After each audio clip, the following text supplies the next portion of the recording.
Hi friends, today I'm reading Slugs in Love by Susan Pearson.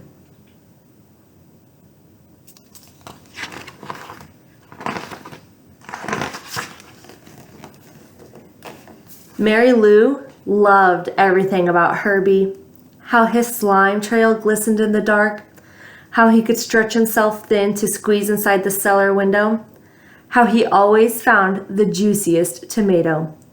Though she never spoke a single word to him, she was too shy. She thought about Herbie every morning and every night, and most of the hours in between. On Monday, while she grazed in the strawberry patch, Herbie filled her mind and a love poem filled her heart. She wrote it in slime on the watering can. Strawberries are red, blueberries are blue. Herbie is handsome. Love, Mary Lou.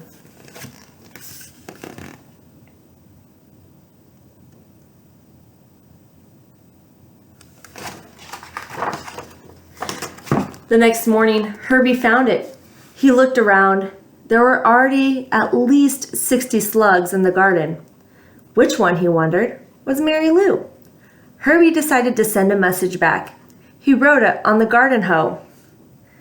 Mary Lou, which one are you? Meet me here at 2:30. Yours truly, Herbie.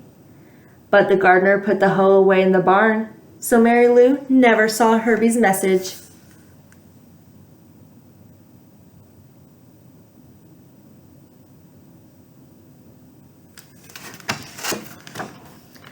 On Tuesday, while Mary Lou was hiding from the sun in the ivy, she saw Herbie hiding under a stone, and a poem came immediately to mind. She wrote it on the wheelbarrow later that day. The sun is shining all around, it shines on the field and tree, but Herbie's safe beneath the rock. I wished he'd think of me. Love, Mary Lou.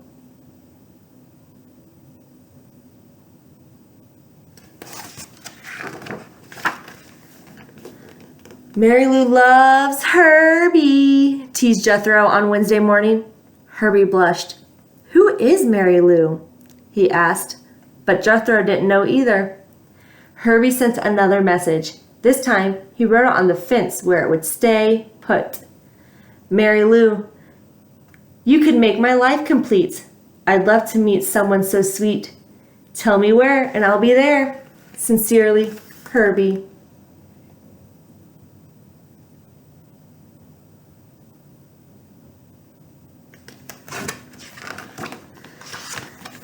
But that afternoon it rained, and his letter washed away. Even when Mary Lou was sleeping, poems to Herbie filled her dreams.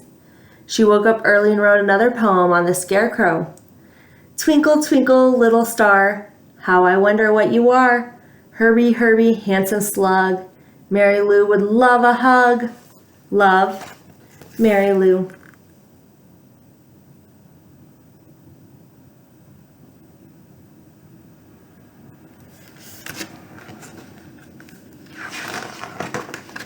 That Mary Lou is some poet, said Sammy. Do you know her? Herbie asked excitedly. I think she's the brownish one, said Sammy.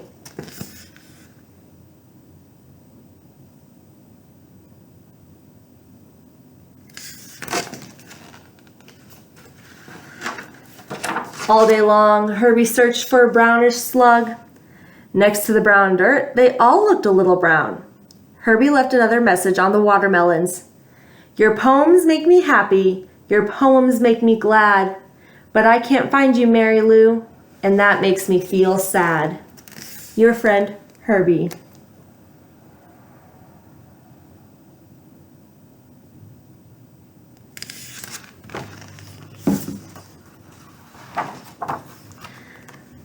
But Mary Lou was in the squash patch that day and didn't see Herbie's note. She left another poem behind the zucchini. Herbie, you would make me as happy as can be if you just pay attention and please, please notice me. Love, Mary Lou.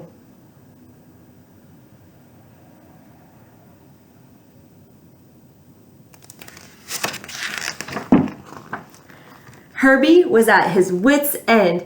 He had been noticing her, Well, her poems anyway. And he asked everyone he could think of if they knew her. "I think she's the greenish one," said Homer. "I think she's the pinkish one," said Jodelle. "Maybe she's the one who likes tomatoes," said Adelaide. "All slugs like tomatoes," said Herbie. But Adelaide had given him an idea. Herbie climbed to the top of the tallest tomato plant. On his way back down, he wrote a message.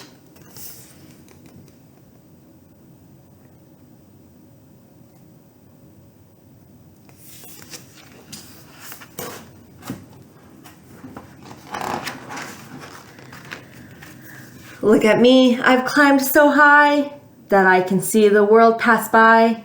Mice and ants and an old black shoe. But Mary Lou, where are you? I've left you poems near and far."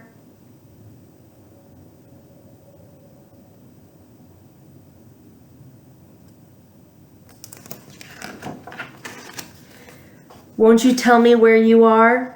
Love, Herbie."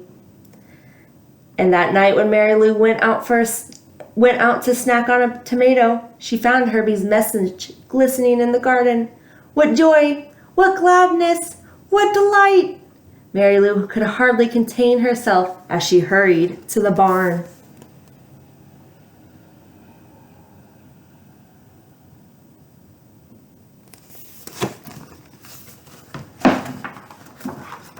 The next morning, the first thing Herbie saw was, "Your rhyme is sublime, Herbie dear, I'm here."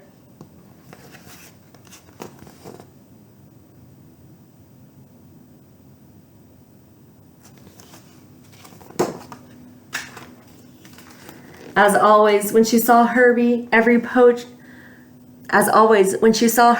poetry filled Mary Lou's head. She said, "Herbie, I am Mary Lou. We meet at last. How do you do?"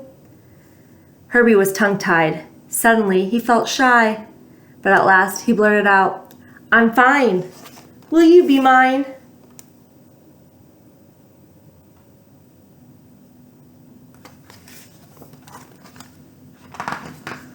Mary Lou and Herbie lived happily ever after.